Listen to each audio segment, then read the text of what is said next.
अनंत टीदे refresh हमी।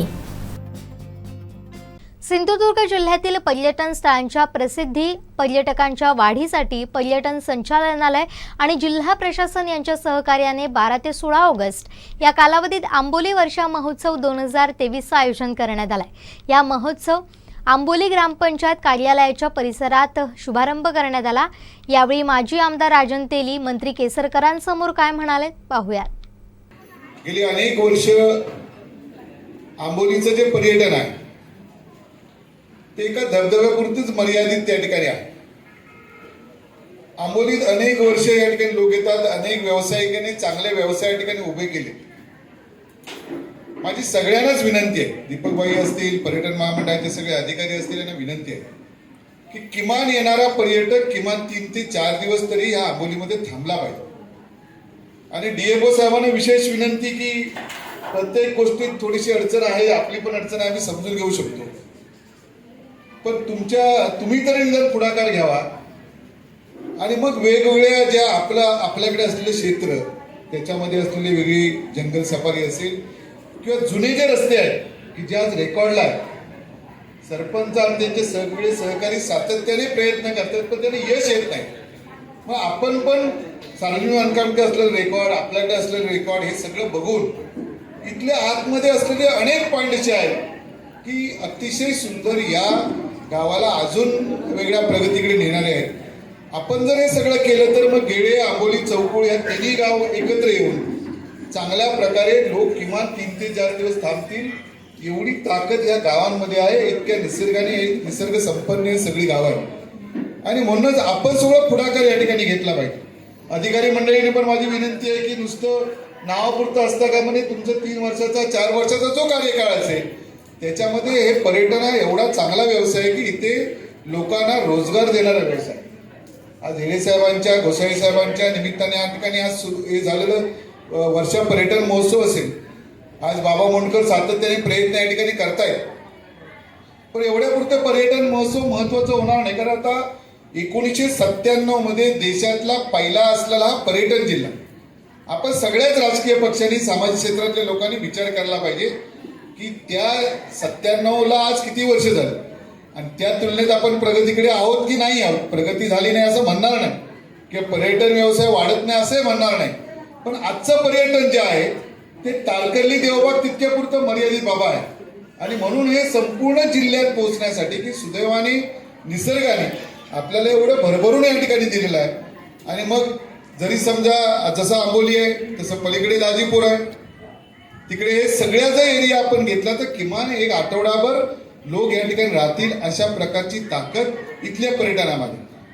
आणि म्हणून माझी विनंती आहे, दीपकभाई असतील, आदरणीय आमचे गिरीश महाजन साहेब असतील, मी कालच त्यांच्याशी बोललोय, ते आपल्या दालनात पण एक बैठक या ठिकाणी लावतायत, पण ते सुद्धा असतील, रवी चव्हाण साहेब असतील, राणे साहेब असतील, सगळ्यांनी एकत्र येऊन दीपकभाई जे ताज हॉटेल आपल्याकडे यापूर्वी येत होतं, कारण काय शेवटी पर्यटनाला जे परदेशी पर्यटक आहेत यांना अशा प्रकारचं एखादं स्टार हॉटेल आल्याशिवाय आपल्या पर्यटनात वाढ होणार नाही। आज अनेक लोक या ठिकाणी येतात, किल्ला बघायला येतात, किल्ले समुद्री किनाऱ्याला येतात, तारकर्लीला येतात, देवबागला येतात, आंबोलीत येतात, पण किती लोक इथे थांबतायत हा सुद्धा एक थोडासा संशोधनाचा विषय आहे। म्हणून आपल्याकडे एक तरी स्टार हॉटेल या ठिकाणी व्हायला पाहिजे।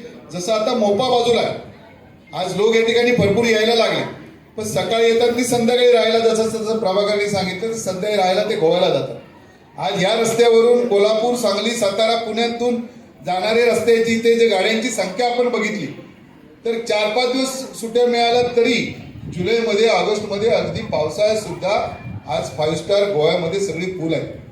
आणि म्हणून ह्या सगळ्या गोष्टीचा विचार, ठीक आहे गोव्यासारखं पर्यटन होणार नाही कारण तिथले कायदे, तिथले नियम, आपले थोडंसं आपण या सगळ्याला अधीन राहू, इथे चांगली आपण सेवा कशी देऊ शकू याचा विचार सगळ्यांनीच आपण करायला पाहिजे। राजकारण विरहित होऊन सगळे लोक इथे एकत्र जर आले तर आज लोक इथे यायला तयार आहेत। आणि आपण एक दुसरा एक विचार करायला पाहिजे की दिवसेदिवस आपली लोकवस्ती इथली कमी होत चालली, लोक कमी होत चालली, तर नोकरीच्या शोधात लोक कोल्हापुरात जातात, पुण्यात जातात, मुंबईत जातात, आपले तर घरटे मुंबईत आहेतच आणि किमान 20,000 पेक्षा जास्त आपली मुलं मुली गोव्यात जातात आणि मग ती लोक इथंच थांबली पाहिजेत। या दृष्टिकोनातून अशा प्रकारचे आज जो आंबोली महोत्सव या ठिकाणी होतोय, अशा प्रकारचे महोत्सव ग्रामीण भागात या ठिकाणी व्हायला पाहिजे, जेणेकरून जर रोजगार इथे मिळाला तर बाहेर जायची गरज पण लागणार नाही. आणि म्हणून याच माध्यमातून आपण सगळ्यांनी प्रयत्न करावे. शेवटी कसं आहे की 25 वर्ष आज झाली, 1990 मध्ये या जागा या लोकांच्या ताब्यात दिल्या, पण आजही हे लोक जर समजा काही करत नसतील तर अनेक ग्रुप आता मोपा एअरपोर्टमुळे या ठिकाणी सुरू झाले. आपल्या बॉर्डरला ते आहे आणि सगळ्यात जास्त त्या लोकांना जवळचा भाग म्हणून हा या ठिकाणी लोकांनी निवडलेला आहे. आपण ह्या सगळ्या वाढीसाठी आपण प्रयत्न करता जात, पण अजून एक सामुदायिक प्रयत्न सगळ्यांनी मिळून जर या ठिकाणी केलं तर निश्चितपणे सिंधुदुर्ग जिल्ह्यासारखा पर्यटन विकास बाकी कुठल्याच भागात होणार नाही. एवढी ताकद आज ह्या भागामध्ये आहे. पुन्हा एकदा मी पर्यटन सगळ्या जे आता आलेले सगळे पर्यटनाचे अधिकारी असतील त्यांचं, इथल्या लोकांचं आणि विशेष करून सरपंच आणि इथले ग्रामपंचायत सगळे सदस्य यांना मनापासून या ठिकाणी धन्यवाद देईन. सगळ्यांना मी या ठिकाणी धन्यवाद देत असताना आपण आज एका पुरतं ह्या मर्यादित आज राहता कामा नये, आंबोली पुरतं हा जो आता जो वसा आपण घेतला तो पुढे सगळ्या प्रत्येक गावात या ठिकाणी पोहोचवा, अशा प्रकारची विनंती करत असताना आपण पण हेडे साहेब किंवा आपण पाटील साहेबांना पण मी भेटलोय. मी त्यावेळी पण त्यांना विनंती केली की आपल्या जिल्ह्यात ज्या ज्या लोकांनी जागा आणून ठेवल्या आहेत, वेगळं काय करता येईल त्या दृष्टिकोनातून प्रयत्न आपण सगळ्यांनी या ठिकाणी करावा, अशा प्रकारची विनंती मी आपल्या सगळ्यांना करतो. मी आदरणीय देवेंद्रजी असतील, एकनाथ शिंदे साहेब असतील, यांनाही आपण सगळ्यांनी भेटून या जिल्ह्याचा पर्यटन वाढीसाठी जेवढं असेल, तर हा जिल्हा एवढा चांगला आहे पर्यटनाच्या दृष्टिकोनातून की राज्याच्या तिजोरीत आणि आपल्याकडे 2 हाताला काम हा या माध्यमातून मिळू शकतं. आणि म्हणून प्रामाणिक प्रयत्न सगळ्यांनी या ठिकाणी करूया एवढी विनंती करतो. आमचे दिवसभरातले सर्व अपडेट्स, ताज्या घडामोडी आणि थेट लाईव्ह पाहण्यासाठी सबस्क्राईब करा, लाईक करा कोकणचं नंबर 1 महा चॅनल कोकण 7 लाईव्हचं YouTube चॅनल.